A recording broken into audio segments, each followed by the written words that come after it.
네, 안녕하세요. 대구 충만교회를 섬기고 있는 손성지 목사입니다. 오늘 우리 서울 렘넌트 교회 또 수요 예배를 통하여서 우리 귀한 성도님들 또 렘넌트 사역자 또 귀한 중직자분들을 이렇게 섬기게 되어서 영광입니다. 오늘은 4차 산업혁명과 렘넌트 세계관이라는 주제를 가지고서 특별히 우리 렘넌트들의 미래 교육을 두고서 중요한 언약을 함께 소통하는 시간이길 소망합니다. 전도자를 통하여서 2030, 2080 후유증 시대를 살릴 준비를 하라라고 하셨습니다.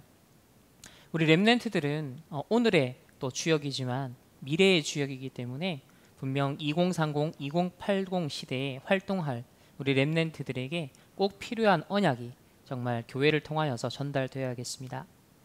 오늘 하나님의 말씀은 사도행전 27장 23절에서 24절입니다. 나의 속한 바 곧 나의 섬기는 하나님의 사자가 어젯밤에 내 곁에 서서 말하되 바울아 두려워하지 말라. 내가 가이사 앞에 서야 하겠고 또 하나님께서 너와 함께 항해하는 자를 다 내게 주셨다 하였으니. 아멘. 로마 복음화의 언약을 붙잡은 바울의 전도자의 여정 속에 이제 위기 가운데 풍랑을 만나 죽음을 앞두고 있는 상황 속에서 하나님께서 역사하셨습니다. 보호자와 소통하고 있었던 바울에게 주의 사자를 보내셔서 무슨 말씀을 주십니까? 바로 두려워하지 마라 라는 시대를 치유하는 메시지, 네가 가이사 앞에 서야 하리라 라는 서밋의 메시지, 그리고 함께 항해하는 모든 자를 너에게 준다라고 하는 237 5천 종족을 향한 언약의 말씀을 바울에게도 동일하게 주셨다는 것을 볼 수 있습니다. 오늘 이 시대에 우리 렘넌트를 부르시고 또 귀한 중직자들과 렘넌트 사역자들 부르셨는데요. 전도자를 통해 2030 시대의 후유증을 대비하라 라는 말씀이 분명 그 시대에 우리가 가야 할 237과 치유와 서밋의 여정이 있기 때문에 미리 말씀을 통해 알리신 줄 믿습니다. 오늘 렘넌트 세계관이라는 주제를 가지고서 나누고자 하는데요. 먼저 렘넌트 세계관에 대한 간략한 이해를 조금 나누고자 합니다. 무엇보다도 성경 66권은 성삼위 하나님께서 이루어 나가시는 바로 구속 사역, 구원의 역사를 기록하고 있습니다. 그리고 성경 기록은 지금도 성취되어져 가고 있는데요. 따라서 창조, 타락, 구속, 하나님 나라의 완성을 향해 나아가고 있는 이 구속 사역은 지금도 역사 가운데 이루어져 가며 그 사이사이 시대마다 남은 자들을 부르셔서 순례자의 여정을, 정복자의 여정을 가게 하셨습니다. 결국은 이 시대에 우리를 언약의 여정의 주역들로 부르셨는데요. 분명 그리스도께서 십자가에서 내가 다 이루었다 하셨지만 예수님 재림하시는 그날까지 사단은 발악하고 활동을 합니다. 특별히 12가지 문제로 인생들을, 사람들을, 우리 후대들을 함정 올무 틀에 갇혀서 멸망 가운데로 몰아가고자 하죠. 그래서 영적인 전쟁은 끊임없이 벌어지고 있는데요. 우리는 사단을 이기기 위해서 신앙생활하는 것은 아닙니다. 이미 그리스도께서 사단을 정복하시고 사단의 권세를 멸하셨다라는 분명 그리스도의 승리를 확신하며 그 승리의 깃발을 꽂으러가는 우리 렘넌트들의 여정이 되고 우리 전도자들의 여정이 되겠죠. 특별히 렘넌트 교육에 있어서 가장 중요한 근본이 되는 것은 역사의식입니다. 성경과 교회사를 통해서 또 세계사와 함께 맞물려서 어떻게 하나님이 구속 사역을 이루어 가셨는가, 시대마다 복음을 대적하여 높아진 많은 공격들이 있었지만, 바벨탑 운동이 있었지만 그 시대마다 남은 자를 부르셔서 복음이 이어지게 하시고 전도와 선교의 언약이 이어지게 하셨습니다. 따라서 교회사와 세계사 또 성경의 관점을 가지고서 이런 복음과 전도 선교의 관점에서 역사를 이해한다는 것은 참으로 우리의 본질적인 정체성을 확인하는 것인데요. 이 시대의 다락방 전도운동이 과연 어떤 시대적 요청 속에 부름받았는가를 정말 확인하기 위해서는 반드시 교회사와 세계사를 통한 우리의 역사적 정체성을 확인해야겠습니다. 약 30여 년 전 우리 다락방 전도운동이 이제 한국 교계 앞에 본격적으로 이제 심부름을 하기 시작하게 되면서 사실 이런 이단 누명과 또 이단 시비 그런 공격들이 있었죠. 오직 복음운동, 전도운동 하겠다라는 여기에 생을 걸고 절대 가치를 발견하였던 1세대 전도자분들이 있었습니다.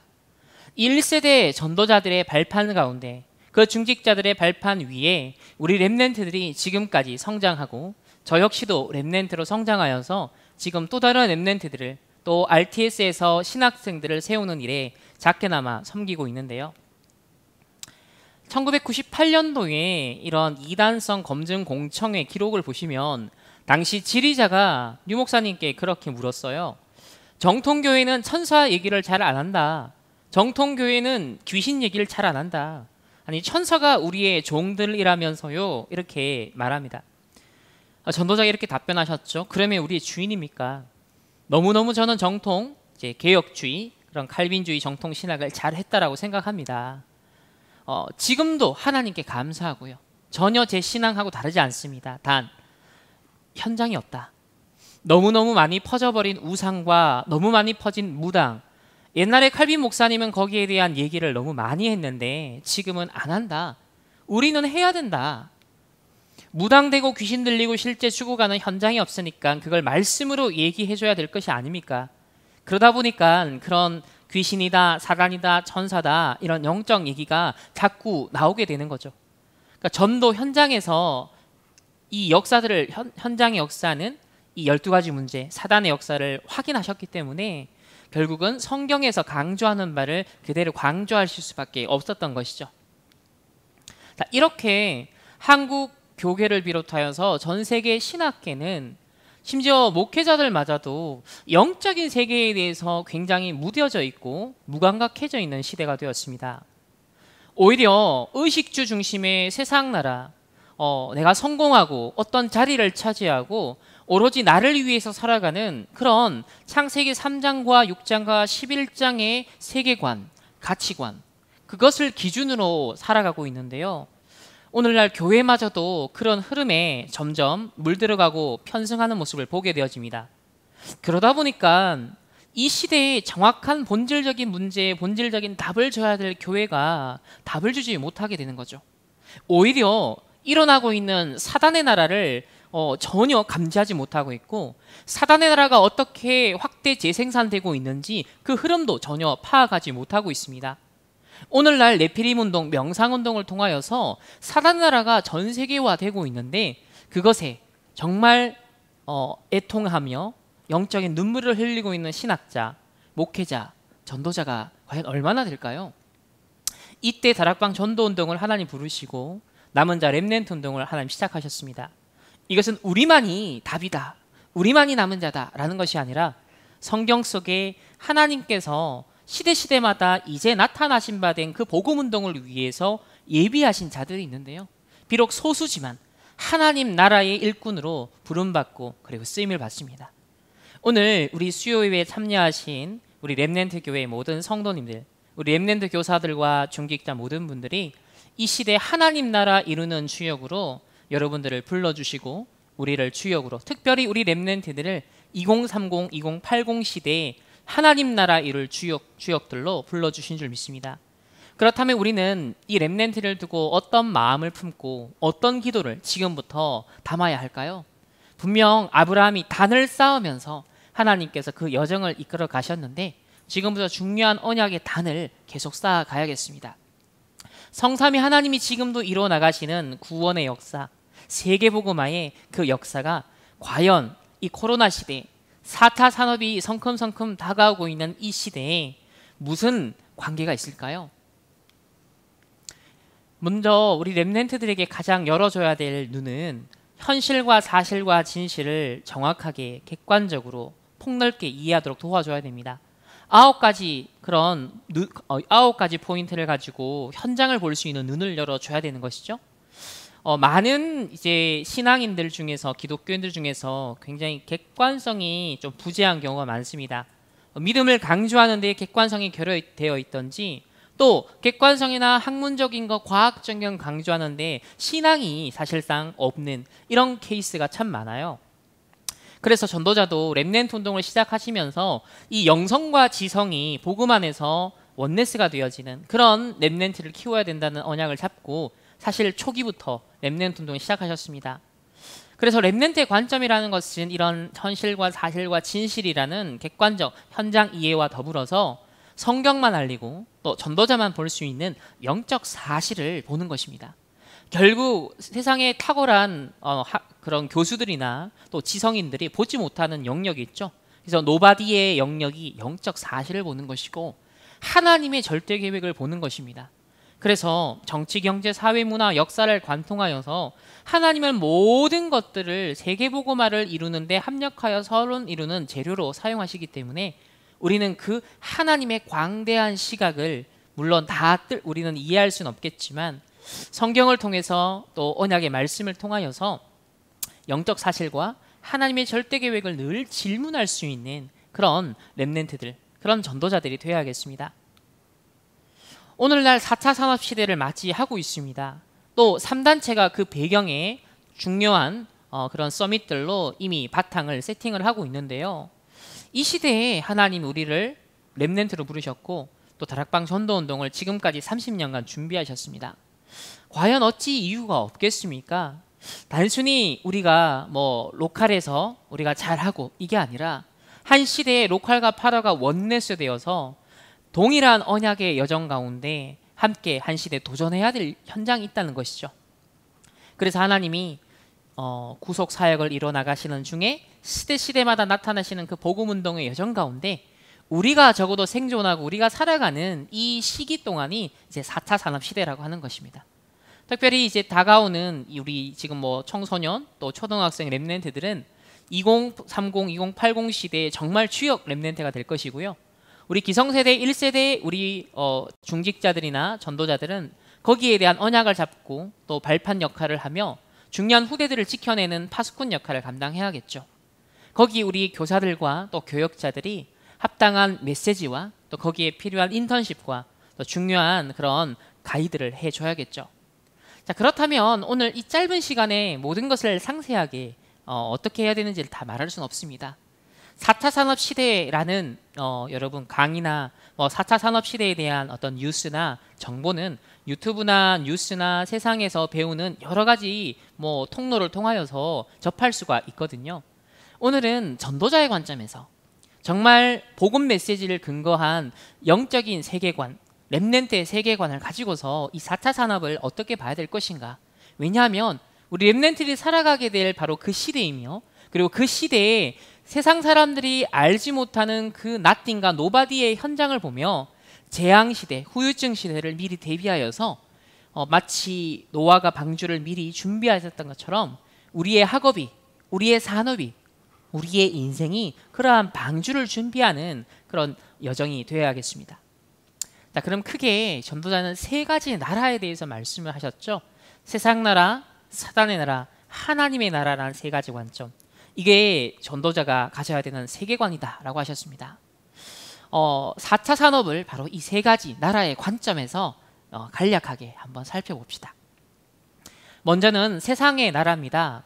현실과 사실, 진실의 맥락에서 객관적으로 볼 수 있어야겠죠. 또 이것은 전문성의 영역이기도 합니다. 2016년 다보스 포럼에서 클라우스 슈밥이라는 사람이 이렇게 말했습니다. 4차 산업혁명의 쓰나미가 몰려온다. 이 4차 산업혁명은 우리 삶 속에서 모든 걸 바꿀 것이다. 이 변화를 받아들이는 사람과 변화를 거부하는 사람 사이에는 격차가 발생할 것이다 라고 말합니다. 벌써 5년, 6년, 7년이 이렇게 흘렀습니다. 벌써부터 격차가 굉장히 심각해지고 있죠. 또 코로나를 통하여서 많은 격차가 더 벌어지고 있습니다. 먼저는 과학 기술의 시대를 볼 수 있어야겠습니다. 4차 산업혁명 시대를 논하기 위해서 빠르게 발전하는 주요 과학 기술에 대한 이해가 필요한데요. 특히 이 4차 산업혁명의 화두를 공식적으로 처음 던졌던 이 다보스 포럼의 클라우스 슈밥 회장이 제시하였던 세 가지 기술 범주에 대해서 먼저 주목해야겠습니다.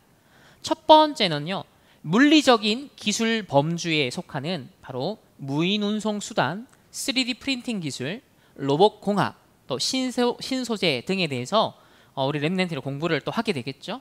여기에 직접적으로 또 관심을 갖고 또 공부를 하며 연구를 하고 이걸 전문성을 살려서 실제 자기의 직업으로 만들어갈 렘넌트도 있을 것입니다.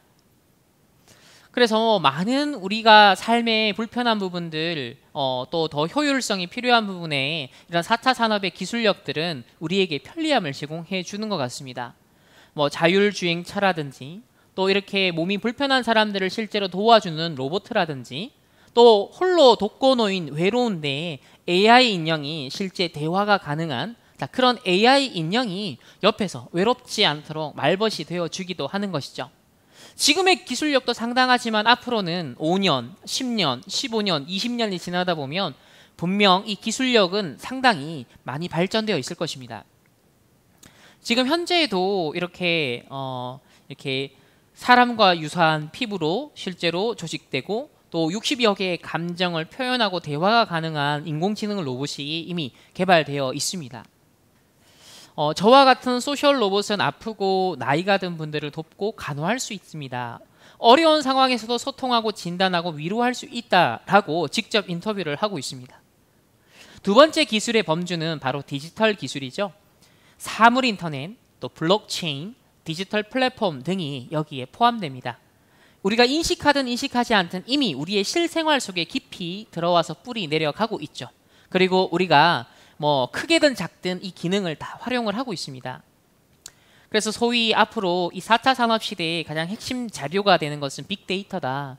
그래서 세상에서 가장 탁월한 어떤 지금 뭐 콘텐츠나 플랫폼 기업들은 한결같이 노리는 것이 빅데이터 수집입니다. 그걸 기반으로 하여서 모든 사업도 구상할 수 있고 마케팅 전략을 세울 수 있기 때문인 것이죠. 거기에다가 뭐 블록체인을 기반으로 한 이런 뭐 비트코인을 비롯해서 물론 지금은 굉장히 좀 약세이기는 하지만요. 아무튼 근본적인 변화가 일어나는 그런 시도들과 도전들은 끊임없이 앞으로 일어날 것으로 보여집니다. 이미 그 이세돌 씨와 대결하였던 그 인공지능을 훨씬 초월하는 거의 수천 배의 능력을 자랑하는 그런 인공지능이 벌써 개발이 되고 있다고 합니다. 세 번째는 생물학 기술 범주인데요. 유전공학과 바이오 프린팅, 그리고 신경과학, 생체공학 등이 여기에 포함이 되어집니다. 특히 트랜스 휴머니즘이라는 사상이 대두가 되는데요. 이 사상은 앞으로 생명과학과 로봇 기술의 급진적 발전을 발판으로 삼아서 장애나 고통, 또 질병이나 노화, 죽음과 같은 문제를 과학 기술력으로 해결할 수 있다라고 강하게 낙관하는 그런 인본주의 사상입니다. 그래서 21세기 이 트랜스 휴머니즘은 욕망의 선악과다라고 그렇게 표현을 하죠. 이런 노력에 가장 앞장서고 있는 사람 중 한 사람이 바로 인공지능의 대부로 일컬어지는 이 구글의 인공지능 이사죠. 커즈 와일입니다. 유대인이기도 하고요. 그가 그 유명한 특이점이라는 개념을 제시하였는데 특이점이 오는 시기로 최초로 그가 예측하기로는 2040년쯤이다.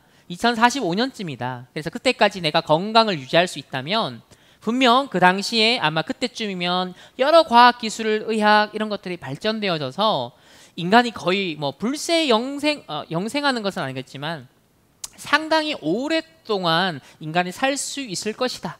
그걸 굉장히 강하게 낙관하면서 그때까지 생명을 유지하고자 합니다. 그래서 그는 매일 맞춤형 알약을 복용하는데요. 아침에 67알, 점심에는 59알, 저녁에는 24알을 섭취한다고 합니다.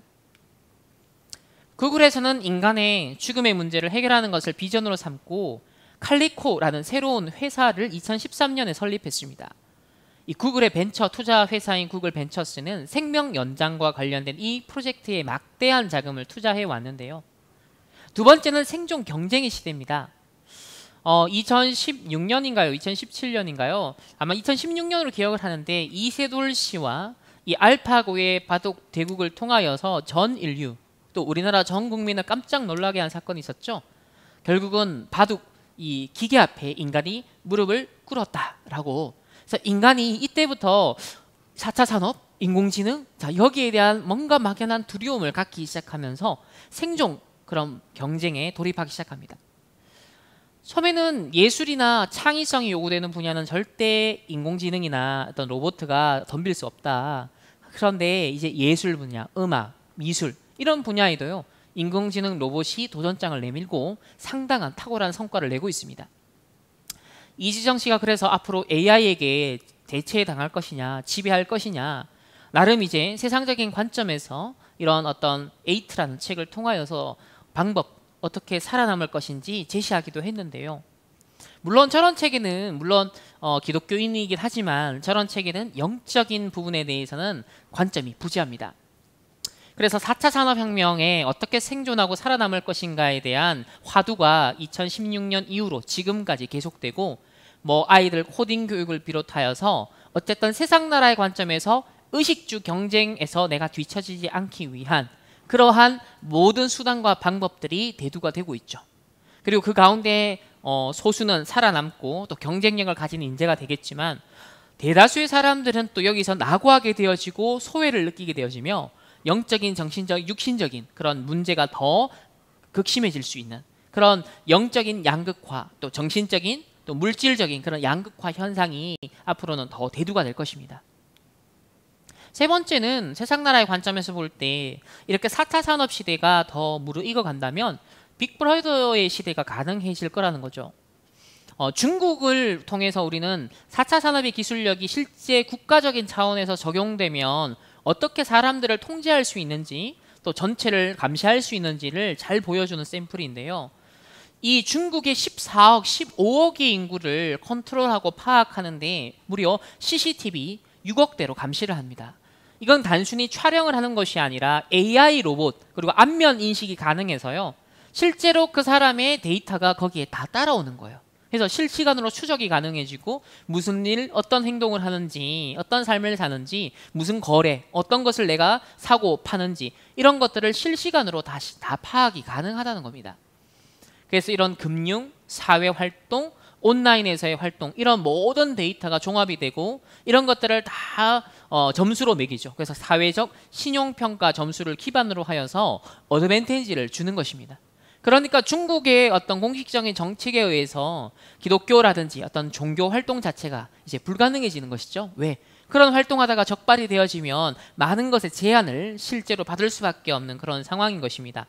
중국은 아무래도 공산주의 그런 통제가 가능하고 또 통제를 해야 되는 그런 사회이다 보니까 실제 빅브라더가 이렇게 실현되어져 가는 것을 목도할 수 있는데요. 앞으로 미국을 비롯해서 전 세계, 우리나라도 예외가 아니겠죠.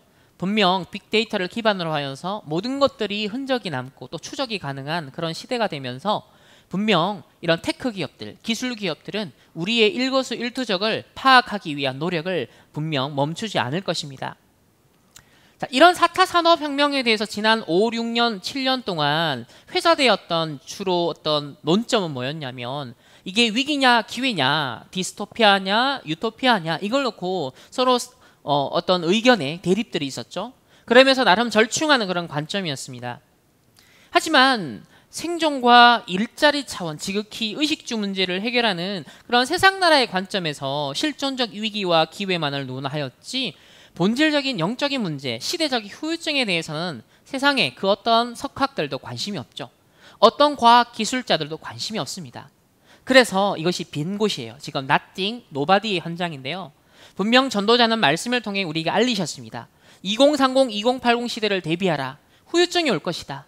하나님이 노아를 부르셔서 앞으로 120년 뒤에 홍수가 올 것이다. 멸망이 올 것이다. 방주운동을 하라 라고 미리 알려주셨던 것처럼 우리는 이제 그 언약을 믿고 함께 대비해야겠습니다. 그래서 전도자라면, 렘넌트 선교사라면 무슨 눈을 떠야 되냐면 세상 나라의 관점, 4차 산업의 그냥 육신적인 경쟁력을 추구하는 그것을 내가 어떻게 하면 더 스펙을 늘릴까 이것만 관심을 갖는 사람이 아니라 사단의 나라가 어떻게 확장되어 가느냐를 볼 수 있어야 됩니다. 첫 번째는 지금도 중독의 시대고 앞으로는 더 극심한 중독의 시대가 될 것입니다. 이미 게임 중독이다, 여러 가지 컨텐츠 플랫폼에 쏟아지는 많은 컨텐츠들이 있습니다. 심지어 마약 중독, 태어나면서부터 아이들이 마약 중독이 되어 태어나고요. 지금 이제 주식 중독이다, 또 가상화폐 중독이다. 그래서 굉장히 전 세계가 어딘가에 꽂히고 중독되어가는 그런 상태를 우리에게 보여줍니다. 가족끼리도 부부끼리도 친구끼리도 같은 공간에 있으면서 실제로는 다른 것과 가상세계와 연결되어 있죠. 그래서 끊임없이 즐길 것들이 24시간 넘쳐납니다. 어쩌면 우리의 24시간이 모자랄 정도로 너무나 많은 콘텐츠 폭발 시대가 지금 우리는 맞이하고 있습니다. 우리도 사실 영적 서밋 타임이라든지 영적으로 집중하는 시간, 하나님 앞에서 내가 말씀 앞에서 딱 서는 시간을 놓치면요, 여지없이 세상의 흐름에, 이 디지털의 흐름에, 콘텐츠의 흐름에 우리가 조금 봐야지 하지만 1시간, 2시간, 3시간, 4시간에 훌쩍 가버리죠. 그런 삶이 주기적으로 반복되다 보니까 우리의 어떤 영적인 상태도 갉아먹게 되어지고, 실제 영적 기능 문화 서밋으로 가기에는 끊임없이 파편적인 시간들이 생겨날 뿐이지 연속성 있게 꾸준하게 뭔가 단을 쌓아 나갈 수 있는 그런 상태가 되지 못하는 거죠. 그게 현대판 노예 포로 속국의 상태라고 볼 수 있습니다. 가상세계가 만들어진 이후 사람들은 실제 세계에서 요구되는 투쟁적인 삶으로부터 현실 도피가 훨씬 쉬워졌죠. 그래서 점점점 앞으로 현실의 경쟁 무대에서 이제 낙오하는 사람들이 생겨날 겁니다. 또 코로나를 통하여서 이렇게 학습 격차도 벌어졌잖아요. 그리고 아이들이 예를 들면 뭐 이렇게 말하는 어휘력이라든지 실제로 뭐 문해력이라든지 이런 것에도 격차가 생겨났어요. 그럼 그것은 앞으로 이 아이들의 인생의 격차가 생기고 실제 직업적인 그런 어떤 경제적인 어떤 그런 격차가 심각해질 겁니다. 그럼 그것이 실제로 정신적인 삶의 스트레스로 올 것이고 영적인 문제와 함께 결부가 되고 어딘가에 도피하는, 회피 아니면 도피 아니면 어딘가에 뭔가 이렇게 적응하는 것인데 도피하는 그런 삶을 많이 살 것입니다. 하지만 넷플릭스와 같은 이러한 지금 플랫폼 기업들, 콘텐츠 기업들은요, 더 공격적인 얘기를 이렇게 해요. 우리가 가장 큰 경쟁자로 여기는 것은 바로 인간의 수면 시간이다. 그러니까 무시무시한 사실 얘기죠. 그래서 중독적인 기술은 관심의 경제학이라는 개념에서 등장을 하는데요. 사회과학자인 허버트 사이먼이 처음 정의했던 이 개념은 사람의 관심이 곧 돈이 되는 경제 시스템을 의미합니다. 따라서 우리의 관심을, 우리의 시간을 획득하기 위해서 기업이 경쟁하는 경제 시스템을 말하죠. 오늘 알고리즘을 통하여서 끊임없이 우리에게 추천하는 것이 유용할 때도 있지만 끊임없이 우리를 잡아두고자 하는 그런 중독 기술이 사실 적용된 건데요. 사이먼이 셀 수 없이 많은 이런 미디어 서비스 콘텐츠가 우리의 관심을 끄는 정도를 넘어서 아예 중독시키기 위해서 치열하게 경쟁하는 오늘날의 상황을 직접 목격했더라면 아마 관심의 경제학 정도가 아니라 중독의 경제학이다, 그렇게 말을 했을 것입니다. 중독 경제는 습관 형성 전략을 이용하는 것인데요. 도파민을 자극하는 제품의 기능을 설계하는 것입니다. 그래서 우리가 어떤 콘텐츠나 영상이나 제품을 사용할 때마다, 볼 때마다 뇌의 보상 경로를 조금씩 활성화시켜서 결국 그 제품에, 그 콘텐츠에, 그 플랫폼에 계속 중독되게 만드는 것. 이게 이 시대의 마케팅 전략이죠. 온전한 집중력을 유지하기가 더 힘들어집니다.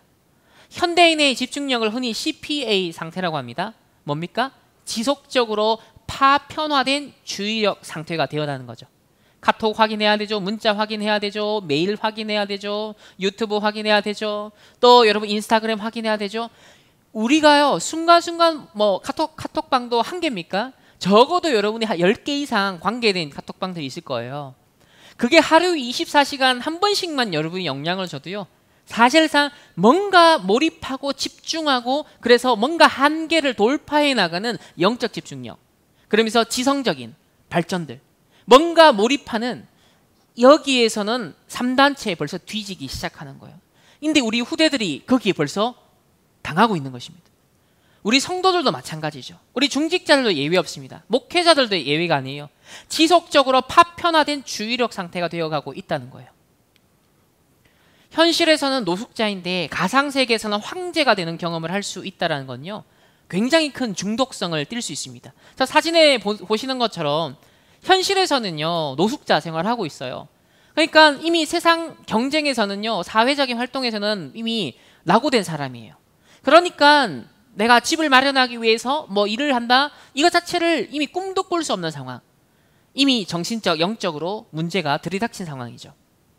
그러다 보니까 현실적으로 불가능한 한계에 직면해 가면 갈수록, 격차가 크면 갈수록 결국 가상세계를 도피처로 삼을 가능성이 크다는 것입니다.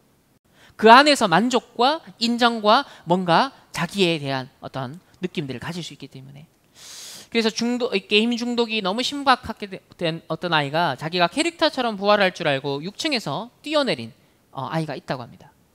또 게임기를 뺏었다고 아빠에게 총을 쏘아버린 11살짜리 소년. 또 게임 중독된 아빠가 PC방 가려는데 아들이 안 자니까 죽였다.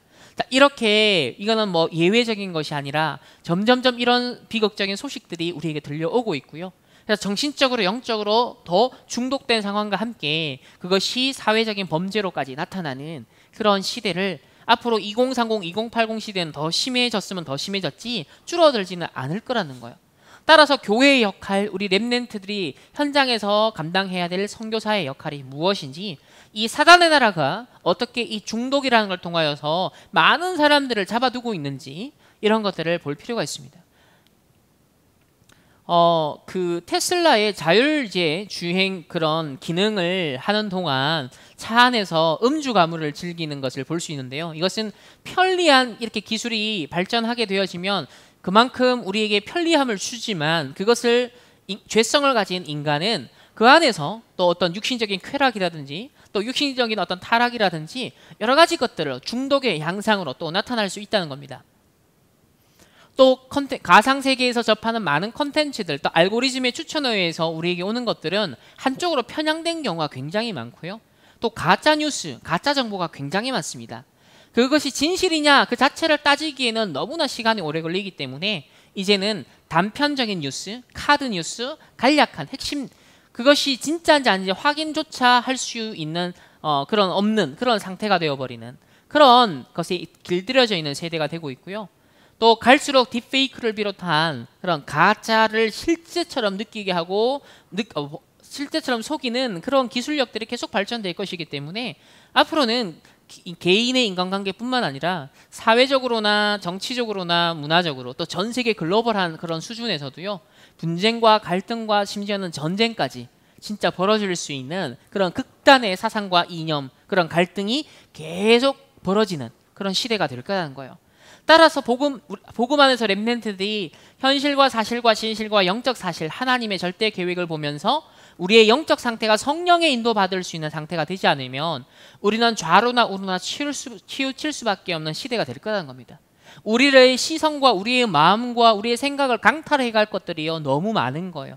이것은 내가 똑똑해져서 나를 지킬 수 있는 게 아니라 내 영적 상태가 성령 하나님이 나를 꽉 붙잡고 인도하시는 그런 상태, 그걸 누릴 수 있는 상태. 그래서 여러분들이 철저하게 하나님의 인도함을 받을 수밖에 없는 상태에서 무엇을 보고 무엇을 듣느냐, 그것 자체가 정확한 분별력이 되는 겁니다.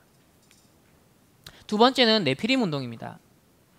오늘날 4차 산업시대의 그런 주역을 이루고 있는 바로 3단체 집단은요, 오늘날 주로 애플을 비롯하여서 이런 동성애 운동을 비롯한 네피림 운동을 굉장히 앞장서고 있습니다. 불을 훔친 사람들이라는 책에도 보면 이 3단체 서밋들이 자기를 각성하고 또 창의성을 개발하며 또 더 인간을 초월하기 위해서 심지어 마약까지 어떻게 합법적으로 쓸 수 있는가, 그걸 연구하고 시도하는 노력들을 볼 수 있거든요. 그러니까 이제는 명상 정도가 아니라 이런 하버드 환각클럽이라는 책에서도 알 수 있겠지만 자기 초월을 위한 수단으로서 그런 슈퍼 각성제가 이미 실제로 사용이 되고 있거든요. 그래서 더 절제된 형태의 마약이 더 대중화되는 그런 시대가 앞으로 되어갈 것입니다. 그래서 전통적으로 이런 명상을 비롯한 4차 3단체의 그런 수행, 신비주의 인문의식, 그리고 이제는 4차 산업의 기술력이 접목되어져서 새로운 일종의 디지털을 매개로 한 그런 접신운동까지도 충분히 가능해지는 시대가 되는 거죠. 실제로 현장에서 그런 얘기를 들었어요. 자기가 보는 컨텐츠는 귀신 컨텐츠인데 그걸 계속 보다가 실제로 접신된 상황인 거예요. 그러니까 그런 사람들이 있다는 것을 앞으로는 더 많이 우리가 목격해야 될 것입니다. 1960년대 초 LSD, 이 마약 환각제 복용자들의 리더로 추앙받았던 스튜어트 브랜드라는 사람이 있는데요. 그 사람은 스티브 잡스에게 영감을 주었던 인물입니다. 이 브랜드의 본질적인 관심은요, 영적인 것이었는데 계속 갈망했던 것은 완전한 전 세계적인 일체가 주는 기쁨이었습니다. 그래서 이런 인터넷이라든지 이런 컴퓨터를 통해서 전 세계가 연결되어지면 그것을 통해서 일체감을 느낄 수 있고 세상은 더 나은 세상이 될 것이다. 거기서 기쁨을 느낄 수 있을 것이다. 자, 그런 영감을 막 불어넣었는데 실제 스티브 잡스와 같은 이런 기술자들, 그런 영감을 받아서 실제 그걸 구현해내는 증인이 되었죠. 그래서 그는 30년 동안 명상을 하면서 깊은 세계를 받고 굉장히 단순함이라는 그것을 딱 가지고서 결국 아이폰, 아이패드라는 것을 만들었고 전 세계 이제 스마트폰으로 전 세계가 사실 정복이 되었습니다. 빌 게이츠 역시 최근에 명상에 대한 깊은 이해를 가지게 되었다라고 말하면서 유발 하라리가 쓴 이 21세기를 위한 제언, 21가지 제언을 보고 그 21번째 제언에 바로 명상에 대한 걸 보았다고 합니다. 유발 하라리가 뭐라 그러냐면 인간의 마음은 항상 걱정한다, 필연적이다. 오늘날 시대에 테러, 기후변화, 인공지능, 프라이버시 침해, 국제분쟁 등 걱정할 게 너무 많다는 거예요. 그래서 이런 공포의 두려움에 맞설 유용한 수단을 제안하길 바로 마음을 챙기는 명상이 필요하다라고 말합니다. 유발 하라리 잘 아시죠? 사피엔스와 호모 데우스라는 유명한 책을 썼잖아요. 전 세계 많은 엘리트들에게 또 지성인들에게 읽혔습니다. 24살이던 2000년도에 처음으로 10일 동안 명상 수련, 그러니까 그만의 마가다락방 현장을 가진 거예요. 이때 체험한 것이 뭐냐면 그동안 살면서 그냥 배운 것보다 11일 동안 집중적으로 명상을 하면서 더 많은 통찰력을, 지혜를 얻었다는 겁니다. 자, 이 명상을 통해서 얻은 집중력과 명정함이 없었으면 사피엔스나 호모 데우스라는 책을 쓰지 못했을 것이라는 거예요. 그러니까 분명 성령이 아닐 텐데 그럼 네피림 악령 서밋으로서 영감을 받아서 기능 문화 서밋이 된 거잖아요. 지금도 매일 2시간씩 명상을 한답니다. 그래서 매년 한두 달간 명상 수련을 한다는 것이죠. 여러분, 세상 나라의 관점에서 의식주에만 치중해서 경쟁력을 기르면 되는 것이 아니라 세상을 지금 이끌어가고 있는 3단체나 네피림 서밋들 같은 경우는 하루에 2시간씩 기도한다는 거예요. 하루에 2시간씩 집중한다는 겁니다. 정말 성령이나 악령 이 자체는 대결이 될 수가 없는데 하나님의 사람이 성령의 충만함의 비밀을 실제로 누리지 않으니까 거기에 가치를 발견하지 못하고 실제 못 누리고 알아도 그걸 누릴 수 없는 상태로 계속 가니까 사실은 이런 3단체의 모든 주도권이 빼앗겨가고 있는 겁니다. 그래서 이런 억울한 일이 벌어지는 거죠. 구원받은 하나님의 자녀인데 마귀에 속한 자들한테 어떤 면에서는 지배를 받고 있고 거기에 노예 심부름한다는 것이죠. 우리가 단순히 뭐 구글에 입사했다, 마이크로소프트에 입사했다, 구글 뭐 이렇게 페이스북에 입사했다. 그러면 우리는 와 랩랜드 성공했다, 아 서밋됐다 이렇게 말하기 쉬운데요. 결코 그렇지 않습니다. 그 3단체의 그 모든 것들을 이끌어가고 있는 이 3단체가 뭘 하고 있는가? 그거 위에 벌써 올라가 있는 게 하나님의 형상대로 지음받은 하나님의 자녀예요. 그러니까 하나님이 하나님 자녀에게 주신 생육하고 번성하고 정복하고 다스리는 그 하나님의 형상에 발현될 수 있는 원래 인간의 축복. 사실 그 정복력을 회복해야 되거든요. 거기에 관심을 가져야 되거든요. 이 다락방 전도운동을 통해 하나님이 렘넌트에게 지금 던지는 메시지는요. 지금 3단체가 지금 만든 그런 어떤 기업에 내가 일개 그냥 말단 직원으로 들어가는 것 성공이라고 말하지 않습니다. 그게 서밋이 아니에요. 그런 회사들을 만들고 시작한 사람들의 영적 상태를 넘어서 있는 그 답을 가진 자, 그게 진짜 영적 서밋이에요. 과학기술 시대에 명상을 만나다 점점점 이제 명상과 과학이 만나져 갑니다. 또 메타버스에서도 명상이 시작되고 있고요. 이제 구글에서 시작된 명상운동이 전 세계화되어서 이런 글로벌 마인드풀니스 서밋, 그러니까 글로벌 237, 마인드풀니스는 치유 서밋이죠. 그러니까 이 구글에서 시작해서 점점 실리콘밸리에 확장되더니 그게 위즈덤 2.0이라는 명상 컨퍼런스로 확장이 되었고 그리고 지부가 전 세계에 이렇게 생겨났습니다. 그리고 여기에 기반하여서 이 엘리트들이 3단체 서밋들이 어디에 파고드느냐 후대를 파고들고 있어요. 그래서 여기 보면 글로벌 마인드풀니스 인 에듀케이션 서밋 이렇게 나가죠. 그러니까 분야별로 이제 상담, 교육, 문화, 아이들의 뭐 뇌교육 이런 쪽으로 계속 뻗어나가는 겁니다. 그러니까 어릴 때부터 철저하게 3단체가 이 시대에 쓰는 네피림 전략, 명상운동 거기에 익숙하고 길들여져 있는 후대를 키워내겠다는 거예요. 아이들의 그 불안과 어떤 스트레스를 해소해 준다라는 명목하에 어릴 때부터 뇌를 발전시켜야 된다는 명목하에 이들은 조용히 현장을 지금 파고들고 있습니다. 그러니까 우리가 잃어버린 99%의 현장, 교회는 맨날 교회 안에서 갈등하고 심지어 교단 안에서 갈등하고 지역 안에서 갈등하고 있는데 우리는 뭐 누구는 어떻다라고 사람들 얘기만 하고 있는데 전도자가 늘 말씀하시죠. 3단체에게 오늘날 99%의 현장을 다 빼앗겼다. 여기에 아무 관심이 없다. 이런 것들이 사실 우리 다락방 식구들에게는요, 가슴에 사무쳐야 됩니다. 이런 언약적 눈물이 있는 디모데와 같은 렘넌트들을 키워내야 되는 거예요. 그러려면 부모가, 교사가, 사역자가 그 마인드가 있어야 되고요. 그 언약적 눈물이 있어야 되고, 그 하나님과 통하는 그런 언약적인 메시지가 있어야겠습니다.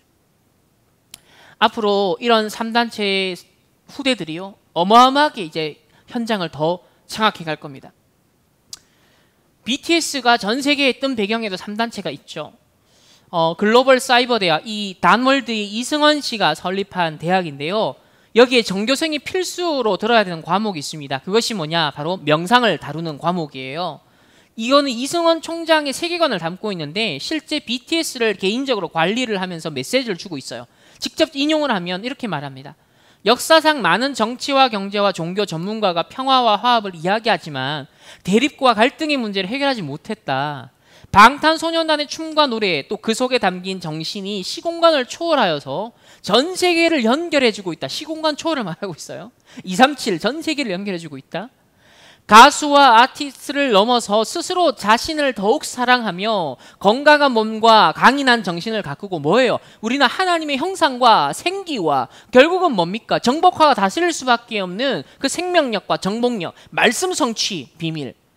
여기 보면 영적인 완성을 위해 노력해 주길 바란다. 지금 393의 그 기도가 우리 보좌에 누리는 기도라고 하는데요. 이승원이요, 네피림 393 기도를 사실은 이 BTS에게 가르치고 그거를 지금 뭐요? 편집, 설계, 디자인 해주는 역할을 하고 있는 거예요. 그 멘토 역할을 해주고 있는 겁니다. 그러니까 교육에서 벌써 빼앗겨버린 것이죠. 문제는 이 이성원 씨가 단월드의 마스터들을 모아놓고 하는 그 접신 운동을 보면 진짜 귀신 들렸구나라는 걸 확실하게 우리가 확인할 수 있는 현장이거든요. 그런데 이 사람이 유엔에도 진출하고 전 세계에 지금 후대들을 공략하고 있습니다. 그래서 이거는 뭐 한 단체일 뿐이지만 이것만 있는 게 아니잖아요. 그리고 유럽이나 미국이 한번 기독교가 휩쓸고 간 지역에서 이제 이 영성운동이 기존의 종교에 매이지 않고 고대의 영성으로 돌아가자, 이교도들의 영성으로 돌아가자, 기독교 그 이전의 영성으로 돌아가자라는 운동으로 지금 점점점 회귀해가는, 그래서 예술 분야, 여러 분야에서요 영적인 세계관이 점점 회귀하고 있습니다. 이미 유럽에는 이 속도가 굉장히 빨라요. 그래서 이제는 모든 예술이나 문화 영역에서는요, 마녀라든지 무속인이라든지 이런 오컬트 콘텐츠들이 넘쳐나기 시작했습니다. 원래 이 글로벌 사이버 대학, 이승원이 만든 이 글로벌 사이버 대학에 명상치료학과가 생겼습니다. 문제는 굉장히 이게 문제죠. 전문가를 체계적으로 길러내서 직업화시키겠다는 거예요. 완전 현장 장악이죠. 완전 치교회를 공식화시키는 겁니다. 그러니까 이렇게 수십 년 동안 기반을 닦아오고 몇 명의 제자들과 시작되어서 전 세계를 돌아다니면서 그렇게 하더니 이제는 어느 정도 시간표까지 왔다?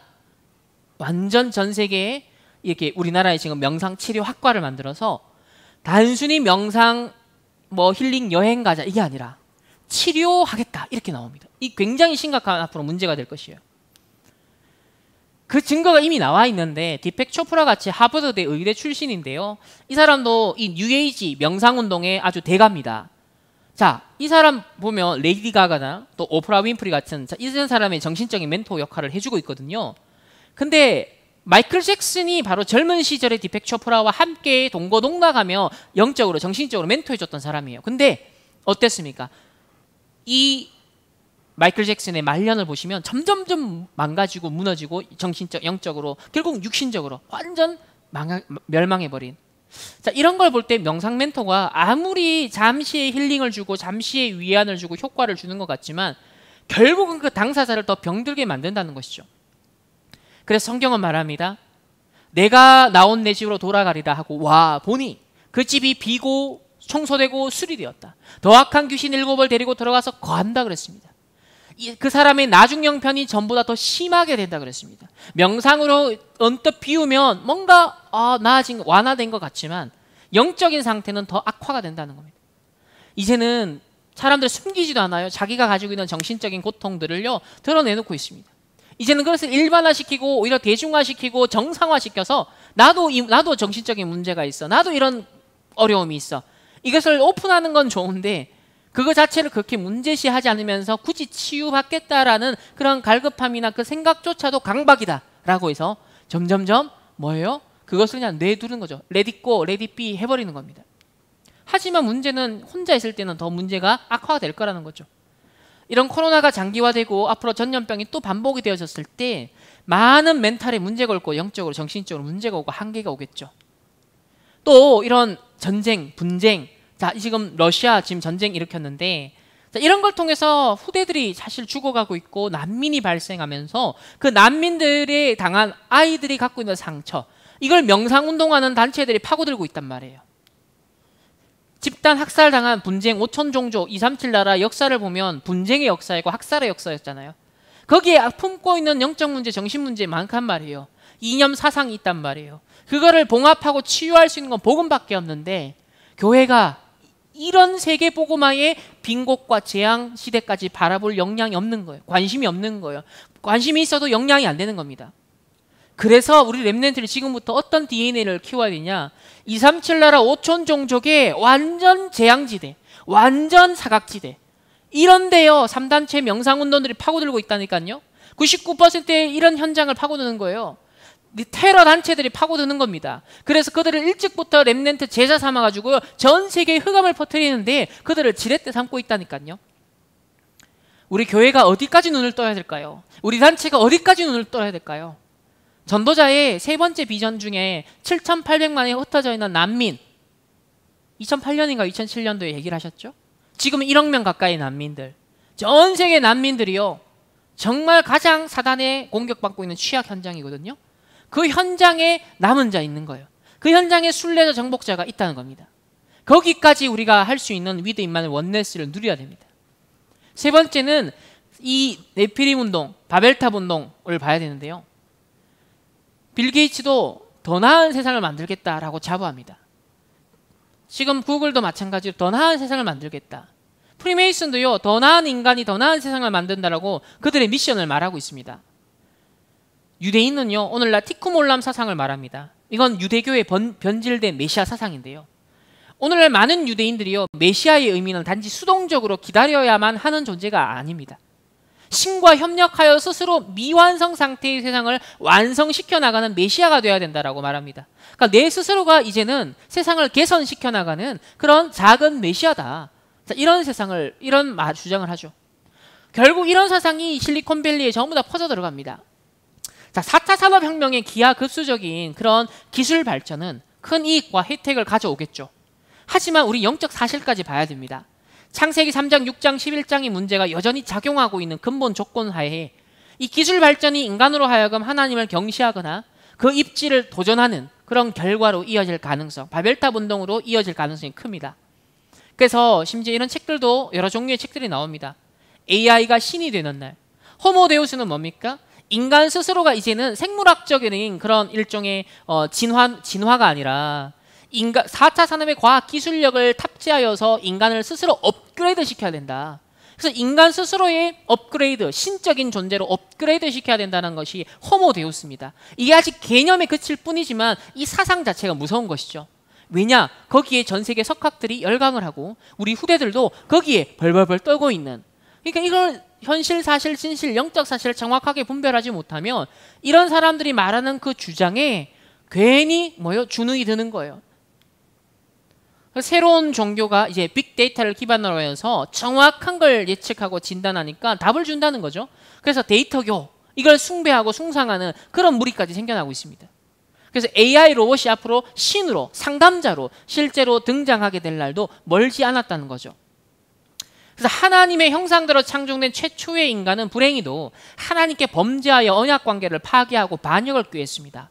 자, 여전히 12가지 문제의 이 죄악성이 잠재되어 있는 인간의 형상을 그대로 반영하는, 즉 인간이 만들어내는 모든 걸 흡수하고 있는 그런 인공지능의 발전과 그 미래는 어떻게 될까요? 그래서 세 번째는 하나님의 나라의 관점에서 볼 수 있어야겠습니다. 첫 번째는 이 시대에 어떤 237 렘넌트 선교사가 필요한 겁니다.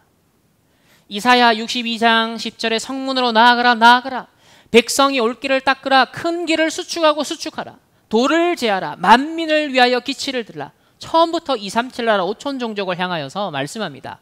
근데 이게 어떻게 가능합니까? 오늘날 시공간 초월할 수 있는 과학기술력이 우리를 지탱해주고 또 우리를 위해서 하나님이 예비하고 있습니다. 그래서 5G 시대가 앞으로 더 상용화될 것이고 더 발전하겠죠. 또 스타링크를 비롯한 전 세계 어디서나 인터넷을 쓸 수 있는 그런 시스템들이 기반들이 깔려져 가고 있습니다. 코로나를 통해서 줌이 얼마나 유용하게 쓰일 수 있는지 우리가 모두 경험을 하고 있지 않습니까?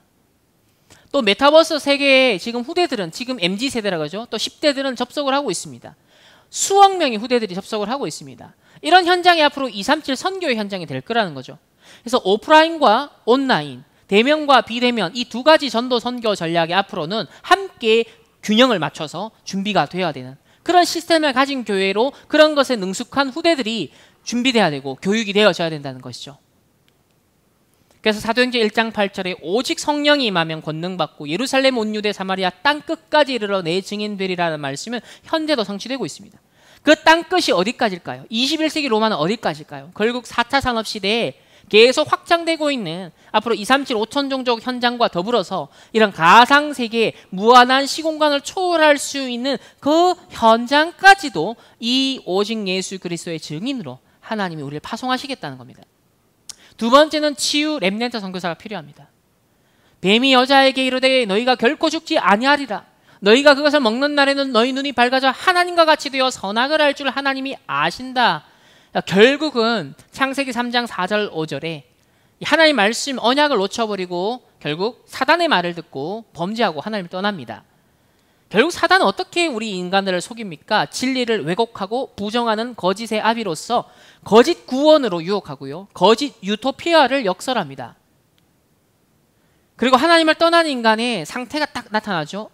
딱 보면 본즉 먹음직 보암직 지혜롭게 할 만큼 탐스럽기도 한 나무인지라. 사단은 항상 이 부분을 공략합니다. 보암직 먹음직 지혜롭게 할 만큼 탐스럽기도 한 나무인지라. 그리고 먹고 자기 남편에게도 준 거예요. 이렇게 사단의 유혹은 항상 치명적 매력이 있고요. 화려하고 달콤합니다. 그리고 중독성이 있고요. 반드시 전념성이 강하다는 것이죠. 그리고 하나님 진짜 이게 떠나면서요. 어떻게 됩니까? 눈이 밝아져. 육신의 눈이 밝아져. 자기들이 벗은 줄 알고 무화과 나뭇잎 치마로 잎으로 치마를 만들어서 자기를 가립니다. 하나님의 소리를 피하고 낯을 피합니다. 숨습니다. 오늘날의 특히나 이 디지털 환경 속에서 가리고 싶은 인간의 약점, 부족, 상처, 열등감 이런 것들을 합리화하고 포장하는 문화, 콘텐츠 그런 플랫폼이 계속 생겨나고 있죠.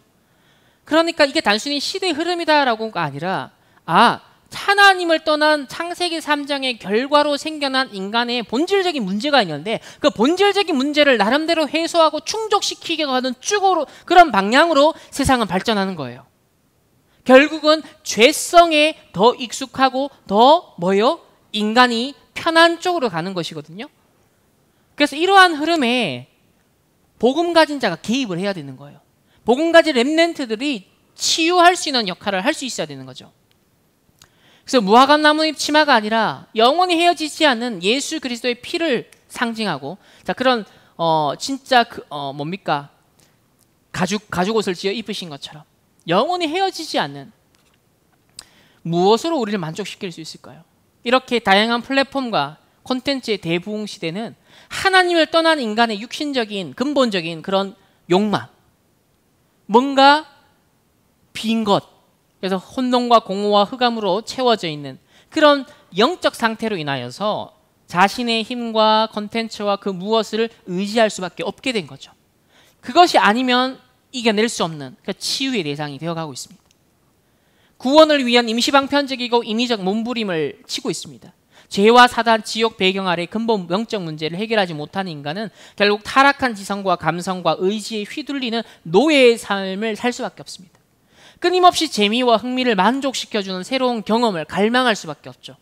오늘날 등장하는 각종 플랫폼과 콘텐츠들은 임시적으로 충족시켜주는 그런 무화과 나뭇잎 치마와 같은 역할을 합니다. 따라서 우리에게 주신 이 구원의 길은요, 인본주의 우상을 버리고 우리에게 주신 하나님의 그 구원을 알라는 것이잖아요. 왕제사장 선지자 되신 그리스도가 우리 근본 만족이고 우리의 근본적인 생명이 되신다, 근본적인 능력이 되신다는 걸 알리는 거 아니겠습니까? 따라서 다른 구원의 길에 집착하고 중독되어 가고 빠져가고 의지하고 있는 이런 시대에 오직 예수만이 길이다, 오직 그리스도만이 해답이다, 여기에 대한 정확한 복음을 증거할 수 있는, 복음의 당위성을 입증하고 증거할 수 있는 그런 복음 전파자, 복음 증거자, 그리고 복음 묵상운동하는 그런 주역이 되어야겠습니다. 세 번째는 하나님 나라 이루는 바로 서밋 렘넌트 선교사 필요합니다. 3단체는 계속 서밋 스쿨을 만들어가고 있습니다. 싱귤레리티 대학이라고 해서 구글에서 글로벌 서밋 해서 4차 산업시대의 주역들을 미리 뽑아서 교육을 시킵니다. 그래서 10주차 커리큘럼을 가지고요, 집중 훈련을 시키죠. 그래서 동기부여 시키고, 집중 연구시키고, 사례 연구시키고, 창업 아이디어 구체화, 편집 설계 디자인, 3기업 할 수 있는 자들로 4차 산업시대의 맞춤형 인재로 딱 하는 겁니다. 앞으로 우리 렘넌트들이 어떤 게 필요할까요? 237 치유 서밋에 특화된 직업, 특화된 전문성, 특화된 달란트를 개발해야 돼요. 후유증 시대의 4차 산업 시대의 후유증을 감당할 수 있는 237 나라 5천 종족을 커버할 수 있는 분야가 뭐가 됐진 거기에 특화되어 있는 인물이 필요합니다.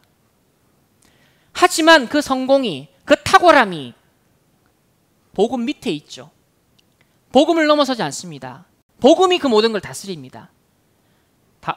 바울은 모든 걸 다 이루었지만 그리스도가 최고의 고상한 지식이다 고백했습니다. 이게 진짜 엘리트예요.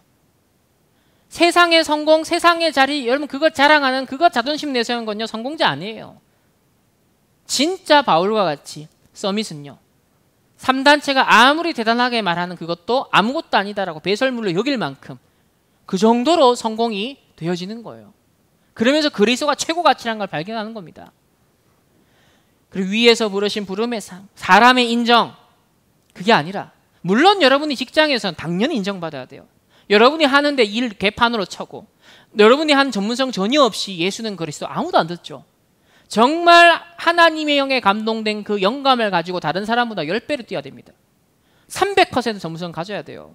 요셉과 같이, 다윗과 같이, 다니엘과 같이 주변 사람들 인정받아야 하고 현장에 인정을 받아야, 그건 당연한 겁니다.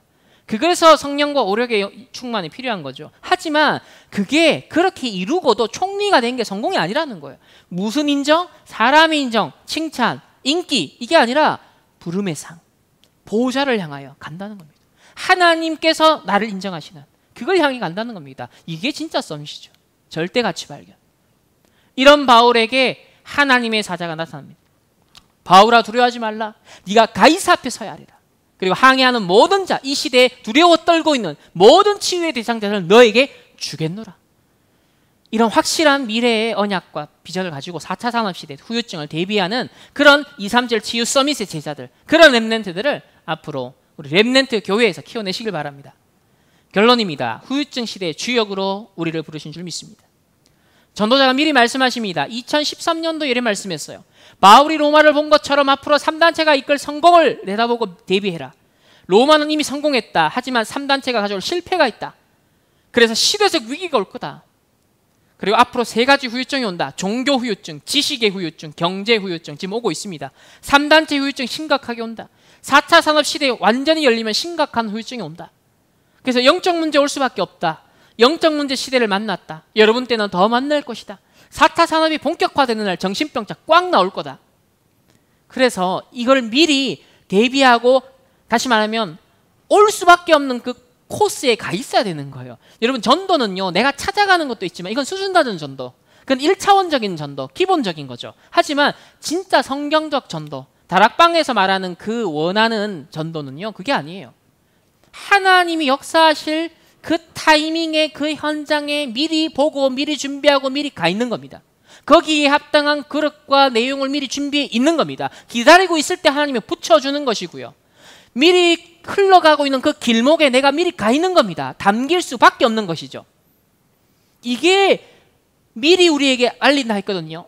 전도자를 통해서 미리 보도록 만든다 했거든요. 미리 준비하고 미리 정복, 미리 성취하게 하신다 했거든요. 이게 다락방 레벨의 전도운동입니다. 이걸 렘넌트들로 하여금 찾아내게 도와줘야 돼요. 앞으로 무속 시대가 온다는 거예요. 정신병 시대가 온다는 겁니다. 이건 단순히 우리나라 무속이만 말하지 않습니다. 전 세계가 명상운동, 네피림운동을 통해 틀린 영에 사로잡혀가는 시대를 말해요. 그래서 실제 장악당하는 시대가 올 거라는 겁니다. 이때 진짜 한 시대에 하나님 원하시는 성경적 전도, 복음운동을 이 다락방 전도운동을 통해 우리 렘넌트 교회를 통해서 하나님이 이루실 거라는 거죠. 그래서 보호자의 능력, 보호자의 달란트, 보호자의 미션은 당연하고 필연적이고 절대적인 겁니다. 정말 오늘 이 언약을 잡으시고 렘넌트들은요, 우리 부모님들과 교사들은요, 기도하시기 바랍니다. 아, 나에게, 우리 후대들에게 진짜 보호자의 능력이 필요하구나. 너무 당연하구나. 보호자의 달란트가 너무 필연적이구나. 보호자의 미션은 절대적이구나. 여러분, 그것이 사무치는 여러분의 가슴이 있어야 돼요. 사무치는 언약적 눈물이 있어야 돼요. 하나님과 소통되는 진짜 가슴이 있길 바랍니다. 정확한 언약의 말씀이 편집되면 될수록 그렇구나, 그렇구나, 그렇지, 하나님의 심정, 전도자의 심정이 이해가 되실 거예요. 거기서 나오는 힘, 집중력은요, 어떤 노력도 어떤 도전을 능가합니다.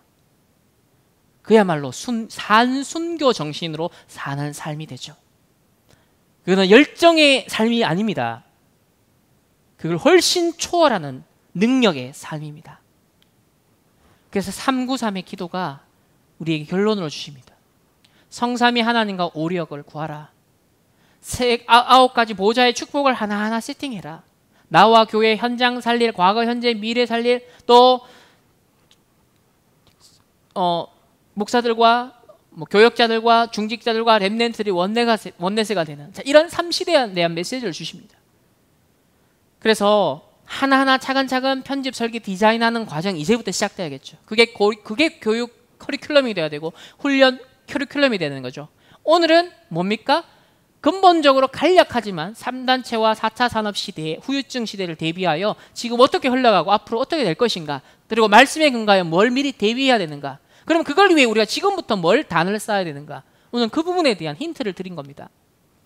237 나라 5천 종족 복음화할 미래주역, 4차 산업혁명의 후유증을 대비하는 렘넌트로 하나님 우리 렘넌트 교회 렘넌트를 쓰임받게 하시고, 이런 렘넌트를 세우는 중직자, 교사들, 사역자들 되게 하시고, 여기에 합당한 성령과 오력의 충만함을 주옵소서. 하나님 우리에게 보좌의 능력으로 역사하여 주옵소서. 이유 있는 하나님 앞에 구할 수 있는, 담대히 구할 수 있는, 보좌 앞에 담대히 나아갈 수 있는 그런 언약적인 기도가 여러분의 가슴에 꼭 담겨지기를 소망하며 오늘 심부름을 마치도록 하겠습니다. 기도하겠습니다. 하나님 감사합니다. 우리 렘넌트 교회 귀한 렘넌트들과 사역자들과 또 우리 부모들, 중직자들과 또 우리 성도님들 함께 말씀 나누게 하시니 감사합니다. 4차 산업시대에 많은 후유증이 예고된다 했습니다. 우리에게 미리 말씀을 통해 보게 하셨사오니 237 지유 서밋에 하나님 증인되게 하시고 선교사들로 미리 준비되게 하옵소서. 정말 다락방이 말하는, 성경이 말하는 전도운동, 선교운동이 무엇인가 미리 노아에게 알리시고 120년 동안 캠프하며 지속하며 하나님 7대 여정을 걸어가며 결국 반주운동에 성공하였던 것처럼 하나님 반드시 올 미래를 지금 내다보며 하나님 진짜 미리 정복자들을 되어지게 하여 주옵소서. 이 일을 두고 보좌의 축복이 세팅되게 하여 주옵시고 하나님이 함께하는 비밀을 학업 가운데, 산업 가운데 누리게 하시며 교회를 섬기고 섬기는, 세워가는 모든 부분에 하나님 내 힘이 아니라 보좌의 능력으로 언약적인 축복으로 채워지게 하여 주옵소서. 하나님 우리 또 담임 목사님과 교역자들과 중직자들과 렘넌트 교사들과 모든 부모님들, 또 렘넌트들이 복음 안에 원내스 되어서 한 시대에 이 네피림 운동을 넘어서고 한 시대의 3단체와 4차 산업의 후유증을 넘어서 정말 다락방 전도운동의 참된 증인으로 우리 후대들을 세워내고 키워내는 일에 귀하게 쓰임받을 수 있도록 축복하여 주옵소서. 감사드리며 살아계신 예수 그리스도 이름으로 기도합니다. 아멘. 감사합니다.